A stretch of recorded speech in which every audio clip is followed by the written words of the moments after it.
Hello friends, welcome to SSC crackers. और इस channel पे फिर से आपका बहुत बहुत स्वागत है। इस वीडियो में हम लोग एसएससी सीएचएसएल 2021 के एग्जाम के स्ट्रेटेजी के बारे में डिस्कस करेंगे, क्योंकि एसएससी सीएचएसएल का जो एग्जाम है उसमें अब आपके पास सिर्फ 30 डेज का ही टाइम बचा है।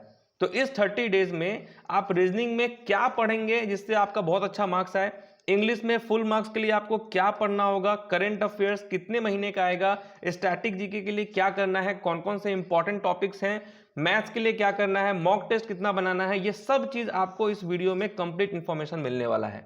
ठीक है, जिससे आप इस 30 डेज का बेस्ट यूटिलाइज कर सकें। ओके, और सबसे अच्छी बात तो ये है कि सीजीएल का एग्जाम खत्म हो गया है सीएचएसएल के एग्जाम से ठीक एक महीना पहले, जिससे आपको यह पता चलेगा कि आपके सीएचएसएल 2021 का जो एग्जाम होगा उसमें किस पैटर्न से क्वेश्चन आने वाला है।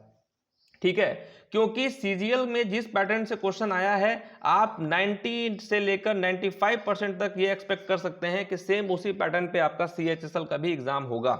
ठीक है, तो बहुत ही ध्यान से देखना है इस वीडियो को। सबसे पहला कोट है आपके लिए कि सक्सेस की सबसे खास बात है कि वो मेहनत करने वालों पर फिदा हो जाती है। अगर आप ये आने वाले 30 डेज में अच्छे से मेहनत कर दिए तो निश्चित है कि रिजल्ट आप पे फिदा हो जाएगा, यानी कि टीयर 1 में आपका रिजल्ट 110% है कि आएगा ही आएगा। तो ये 30 डेज में आपको मेहनत करना ही करना है, तभी आप ये उम्मीद लगा के बैठ सकते हैं कि आपका रिजल्ट आने वाला है। क्योंकि यहाँ साफ साफ लिखा है कि सक्सेस की सबसे खास बात है कि वो मेहनत करने वालों पर फिदा होती है, टाइम पास वालों पर फिदा नहीं होती है। तो टाइम पास करेंगे तो फिर आप उम्मीद भी मत करना कि रिजल्ट आएगा। Okay, if you change your mindset, you have the ability to change your whole world। अगर आप अपने माइंडसेट को चेंज कर दिए तो आपका जो होल वर्ल्ड है वो आपका चेंज हो जाएगा। ठीक है, तो यहां पर माइंडसेट क्या चेंज करना है, आपको ये नहीं सोचना है कि 30 डेज बहुत कम टाइम है, इसमें कैसे क्या होगा। नहीं, 30 डेज में बहुत कुछ आप कर सकते हैं, समझ गए। और अगर आप ऐसा सोच के चलेंगे तभी जो है ये होल वर्ल्ड चेंज होगा। और होल वर्ल्ड इस वक्त आपके चारों तरफ क्या है, वो स्ट्रगल है। वो स्ट्रगल है जो आप कर रहे हैं इस वक्त, वो आपका चेंज हो जाएगा अगर आप माइंडसेट चेंज कर दिए तो। समझ गए। चलिए, सबसे पहले तो हम देखेंगे रीजनिंग के लिए आपको क्या करना है, रीजनिंग में सिर्फ क्या पढ़ना है जिससे आपका फुल मार्क्स आए, बहुत अच्छा मार्क्स आए। उसके लिए हम लोग देखते हैं 30 डेज का टाइम है। 30 डेज में आपको टोटल 50 सेट्स बनाना होगा। ये बात आप नोट कर लीजिए, सभी बात जो है आपको नोट करके चलना है, क्योंकि इसको ही आपको फॉलो करना है। निश्चित है कि आप देखेंगे आपका परफॉर्मेंस कितना अच्छा होगा। कि रीजनिंग में जो 30 डेज, रीजनिंग के लिए जो आपके पास 30 डेज है उसमें आपको 50 सेट्स बना देना है। और कोशिश करना है कि 20 मिनट्स का टाइम लगाकर हम इस सेट्स को बनाएं। समझ गए। आपको क्या करना है, स्टॉप वॉच लेना है और स्टॉप वॉच लगाकर 20 मिनट्स का टाइम लेकर और तब आपको सेट को बनाना है। जब एक बार सेट बन जाए उसका फिर कंप्लीट एनालिसिस करना है। समझ गए, कंप्लीट एनालिसिस। तो ये बात आप नोट कर लीजिए। इस वक्त में चैप्टर वाइज से पढ़ने से कोई फायदा नहीं होगा, आपको जो है सेट ही बनाना पड़ेगा। क्योंकि सेट बनाने से क्या होगा कि आपको टोटल 25 क्वेश्चंस को देखने का मौका मिलेगा, है ना। अगर आप चैप्टर वाइज बनाएंगे, आज काउंटिंग फिगर बनाए, कल मालूम चला कि आप कोडिंग डिकोडिंग बना रहे हैं, फिर दूसरे दिन साइलो बना रहे हैं, तो वैसे में गड़बड़ हो जाएगा। आपको टारगेट रखना है कि 50 सेट्स आपको बनाना है, वो भी 20 मिनट्स के अंदर में, क्योंकि एग्जाम में भी आपको 20 मिनट्स में ही पेपर को सॉल्व करना है। समझ गए। और ये 50 सेट्स आप कहां से बनाएंगे, तो टीसीएस के द्वारा जो एग्जाम हुआ है 2019 और 2021 में, समझ गए, ये 2 सालों के बीच में जो एग्जाम हुआ है उसके पेपर्स को बनाने हैं। जैसे 2000, और वो भी सीजीएल और सीएचएसएल के ही, बस यही 2 एग्जाम के सेट्स को बनाना है आपको। ओके, उसके बाद जितने भी बुक मार्क क्वेश्चन है उसका आपको प्रैक्टिस करना है। जब आप सेट बनाएंगे और सेट बनाने के बाद जो है आपको जो क्वेश्चन में प्रॉब्लम होगा उसको आप स्टार मार्क कर देंगे या आप बुक मार्क कर देंगे, उस क्वेश्चंस को जो है आपको प्रैक्टिस करना है। समझ गए, ये इंपॉर्टेंट है क्योंकि practice makes the man perfect. तो ये इंपॉर्टेंट है। उसके बाद place value, table, square, cube, ये सब आपको अच्छे से याद कर लेना है। प्लेस वैल्यू जितने भी अल्फाबेट्स के हैं वो आपको याद करना है, इसके अपोजिट वाले भी याद करने हैं, क्योंकि प्लेस वैल्यू और अपोजिट से क्वेश्चन आता है।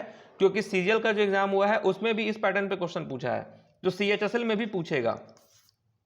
टेबल आप 1 से लेकर 20 तक एकदम अच्छे से याद कर लेंगे, स्क्वायर 1 से लेकर 50 तक, क्यूब आप 1 से लेकर 20 तक, इतना आप करके जाएंगे। बस ये आपको रीजनिंग के लिए करना है आने वाले 30 डेज में। आई होप कि आप इतना तो कर ही देंगे 30 डेज में। समझ गए, आपके पास क्लियर इंस्ट्रक्शन हो मिल चुका है आपको कि रीजनिंग के लिए आपको क्या करना है। 30 डेज में 50 सेट्स, टीसीएस का जो एग्जाम हुआ है 2019, 20, 21 में सीजीएल और सीएचएसएल का, उसका आपको सेट बनाना है। जितने भी बुक मार्क क्वेश्चंस होंगे, जो स्टाफ मार्क क्वेश्चन होंगे, जो आप जिस क्वेश्चन में आप फंसते होंगे उस टाइप के क्वेश्चन का प्रैक्टिस करना है। Place value, table, square, cube, ये सब याद कर लेना है। और रीजनिंग के लिए आपको कम से कम 2 घंटा मतलब 1.5 आवर से लेकर 2 घंटा का टाइम आपको निकालना पड़ेगा डेली बेसिस पे। ओके, क्योंकि इसमें आपको 45 मार्क्स के अराउंड लाना ही लाना है। उसके बाद हम बात करते हैं मैथ्स का। तो देखिए मैथ्स में 30 डेज है, 30 डेज में आपको 30 सेट्स बनाने हैं। रीजनिंग में 50 सेट्स बनाने थे आपको, लेकिन मैथ्स में आप 30 डेज में 30 सेट्स ही बनाएंगे। डेली हर दिन आपको एक सेट बनाना है और कोशिश करना है 20 मिनट नहीं 30 मिनट में आपको 30 मिनट के अंदर में आपको पेपर को सॉल्व करना है, क्योंकि एग्जाम में भी आप 30 मिनट के अंदर में ही पेपर को सॉल्व करेंगे। और जब आप जैसे डेली आप एक सेट बनाए हैं और उसका बेहतरीन तरीके से एनालिसिस करना है, समझ गए। बस मैथ्स में यही करना है, सेट बनाना है और एनालिसिस करना है। ओके, और इसका भी जो सेट होगा कहां से आएगा, वो आपका टीसीएस 2019-21 के बीच में जो पेपर हुआ है सीजीएल और सीएचएसएल का, उसका आपको प्रैक्टिस करना है। जितने भी बुक मार्क क्वेश्चंस होंगे उसका आपको प्रैक्टिस करना है। फॉर्मूला और थ्योरम को आपको डेली रिवीजन करते रहना है। फॉर्मूला पे आपको 30 मिनट का टाइम डेली देना पड़ेगा। ओके, जितने भी प्रैक्टिस वाले क्वेश्चंस होंगे, बुक मार्क वाले क्वेश्चंस होंगे, जिस क्वेश्चन में आपको प्रॉब्लम होता है उस टाइप के क्वेश्चंस के लिए आपको कम से कम 1.5 आवर निकालना पड़ेगा।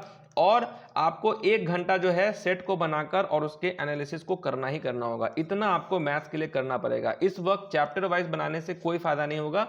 आपको जो है ये सेट बनाना है और रिवीजन आपको करते रहना है, ठीक है। मैथ्स के लिए बस आपको इतना ही करना है। इंग्लिश की बात करें हम लोग, तो इंग्लिश में 30 डेज में आपको 60 सेट्स बनाने होंगे और कोशिश करना होगा कि आप इंग्लिश के पेपर को 10 मिनट के अंदर में आप सॉल्व करें, ठीक है। 20 मिनट्स लिखा है लेकिन 20 मिनट्स में नहीं, 10 मिनट में। यानी कि एक दिन में, 1 डे में आपको 2 सेट्स बनाने हैं इंग्लिश के। 2 सेट को बनाने के लिए आपको लग गए 20 मिनट्स का टाइम, और इस 20 मिनट्स के पेपर को एनालिसिस करने में आपको लग गया 40 मिनट्स, यानी 1 घंटा का टाइम आपने दे दिया सेट को बनाने में और उसको एनालिसिस करने में, ठीक है। ये आपका मस्ट डू काम है इंग्लिश के लिए। उसके बाद देखिए इंग्लिश में वोकैबुलरी है और ग्रामर है। वोकैबुलरी के लिए इस वक्त आपको 2012 से लेकर 2021 के बीच में जितने भी एग्जाम हुए हैं, खास करके सीजीएल का और सीएचएसएल का, इन सब के वोकैब को आपको याद कर लेना है बहुत ही अच्छे तरीके से और उसी को बार बार रिवीजन करते रहना है। क्योंकि सीजीएल का भी जो पेपर हुआ है उसमें भी आप अगर वोकैबुलरी सेक्शन को देखेंगे तो वो प्रीवियस ईयर का ही है। इसलिए हम आपको बोल रहे हैं कि वोकैबुलरी में सिर्फ और सिर्फ आपको 2012 से 21 तक के बीच में जितने भी एग्जाम हुए हैं उसको आपको याद कर लेना है। ओके, ग्रामर का डेली रिवीजन करना है आपको। ग्रामर के लिए आपको 30 मिनट का टाइम देना है, वोकैबुलरी के लिए 1 घंटे का टाइम देना है और सेट को बनाने के लिए 1 घंटे का टाइम देना है। तो 2-2.5 घंटे आपको इंग्लिश के लिए टाइम निकालना ही निकालना है और कोशिश करना है कि 10 मिनट के अंदर में पेपर को सॉल्व करने का। इंग्लिश के लिए सिर्फ और सिर्फ इतना ही करना है, रिजल्ट आपके हाथ में होगा, फुल मार्क्स आपके हाथ में होगा। ओके, अब हम बात करते हैं करंट अफेयर्स का। करंट अफेयर्स आप जानते हैं कि सबसे ज्यादा लोग परेशान इसी सेक्शन को लेकर है कि करंट अफेयर्स में क्या करना है। तो देखिए सीजीएल के पेपर को देखते हुए, उसके क्वेश्चंस को देखते हुए एनालिसिस करने के बाद ये समझ में आया कि 2020 से भी क्वेश्चन आया, 2021 से भी क्वेश्चन आया और 2022 से भी क्वेश्चन आया।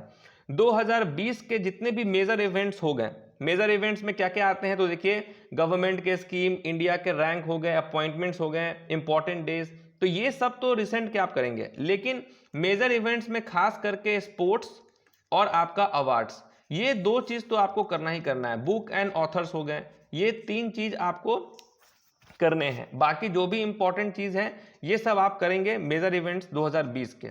2021 जनवरी से लेकर दिसंबर तक आपको करना पड़ेगा, ठीक है। 2022 में जनवरी से लेकर मार्च तक करना पड़ेगा। तो करेंट अफेयर्स के लिए आपको कम से कम 2 घंटा का टाइम निकालना पड़ेगा, क्योंकि ये इंपॉर्टेंट है। यहां से 8 से 10 क्वेश्चन आता है। जीके में आपको स्कोर अच्छा करना पड़ेगा, क्योंकि रीजनिंग, मैथ्स और इंग्लिश, ये तीनों जो है ये सब लोगों का अच्छा होगा।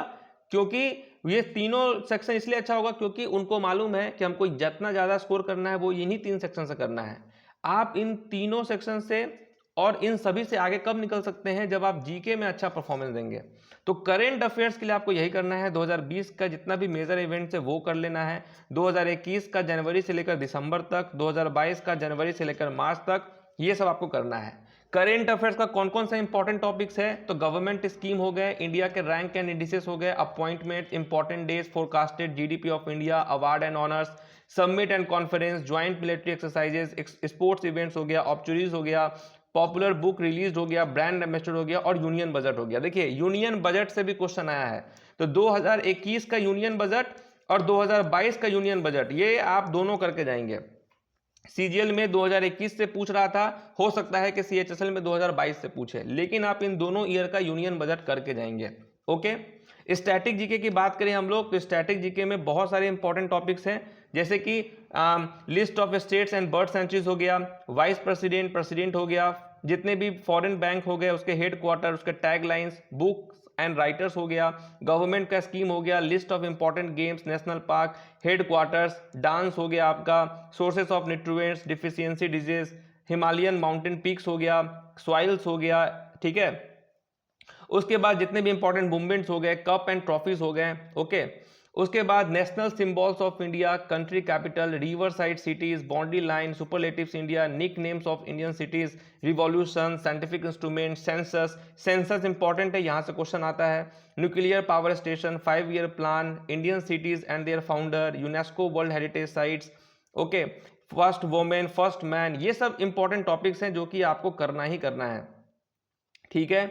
फेमस फेस्टिवल्स हो गया, टेम्पल्स हो गया, इंटरनेशनल ऑर्गेनाइजेशन हो गया, headquarters, father of various fields, Nobel prize, president, उसके articles, terms used in games, waterfalls, ठीक है, ईटीसी। ये सब टॉपिक्स हैं जो कि स्टैटिक जीके में आपको करना होगा। तो देखिए ऐसा है कि आपको देखने में ये 40 टॉपिक लग रहे हैं, लेकिन ऐसा भी है कि ये 40 टॉपिक में से ऑलरेडी आपका 20-25 टॉपिक्स कंप्लीट होगा, है ना। और अब आपको क्या करना है, जो आपका कंप्लीट है उसको आपको रिवीजन करना है, जो नहीं कंप्लीट है उसको आपको पढ़ते रहना है, ओके। ये आपको करना पड़ेगा। जीके के लिए आपको कम से कम 3 से 4 घंटा का टाइम निकालना ही निकालना होगा, क्योंकि जीके में आप अच्छा स्कोर करेंगे तभी आप और लोगों से आगे निकल सकते हैं, तभी आपका जो है फाइनल मेरिट लिस्ट में नाम आएगा, ओके। इतना करने के बाद जो है 30 डेज में आपको फुल लेंथ का 20 मॉक टेस्ट बनाना है, समझ गए। इतना करने के बाद आपको 20 फुल लेंथ मॉक टेस्ट बनाना है, प्रॉपर अच्छे तरीके से 1 घंटे का टाइम लगाकर। अगर आप ऑनलाइन टेस्ट दे रहे हैं तो बहुत अच्छी बात है, और ये फुल लेंथ जो मॉक टेस्ट है ये आप ऑनलाइन देंगे तो सबसे ज़्यादा बेस्ट रहेगा, ठीक है। 30 डेज में 20 फुल लेंथ मॉक टेस्ट आपको देना है एग्जाम से पहले। यही आपको स्कोर अच्छा कराएगा, कॉन्फिडेंस भी आपको दिलाएगा और एक्यूरेसी भी आपका ठीक करने वाला है। यही बस इतना ही करना है आपको सीएचएसएल के लिए, क्योंकि सीजीएल में जॉब लेने के लिए आपको टीयर 1, टीयर 2, फिर टीयर 3, फिर टीयर 4, बहुत सारे प्रोसेस हैं। लेकिन सीएचएसएल के लिए क्या है कि टीयर 1 का जितना अच्छा स्कोर आएगा वो, और आपका टीयर 2 यानी कि डिस्क्रिप्टिव में जो स्कोर आएगा, इन दोनों के बेसिस पे ही आपका रिजल्ट आने वाला है। तो आपका टारगेट होना चाहिए कि सीएचएसएल में जितना ज़्यादा स्कोर हम कर सके उतना ज़्यादा आपको स्कोर के लिए आपको मेहनत करना है। बस आप मान के चलिए कि यही 30 डेज आपके जिंदगी का लास्ट स्टडी होगा और इसी में आपको तोड़ फोड़ कर देना है, समझ गए। बाकी मैं अपने चैनल पे आप लोगों के लिए सीएचएसएल के एग्जाम के लिए करेंट अफेयर्स और स्टैटिक जीके, ठीक है, ये दोनों चीज आपको अपने चैनल पे हम आपको करवाएंगे, ठीक है। चलिए फिर, उम्मीद है कि आपको बहुत सारा इंफॉर्मेशन मिला होगा इस वीडियो को देखने के बाद, समझ में आया होगा कि आपको करना क्या है। अगर करना क्या है समझ में आ गया है तो लाइक करके जाना है, कुछ और अगर आपको पूछना है तो आप कमेंट कर सकते हैं, ठीक है। बाकी सीएचएसएल के लिए जो है आप लोगों का स्पेशल बैच भी जो है वो मेरे एप्लीकेशन पे चल रहा है, वहां भी आप ज्वाइन कर सकते हैं, उसके रिगार्डिंग हम एक अलग वीडियो बनाएंगे, ठीक है।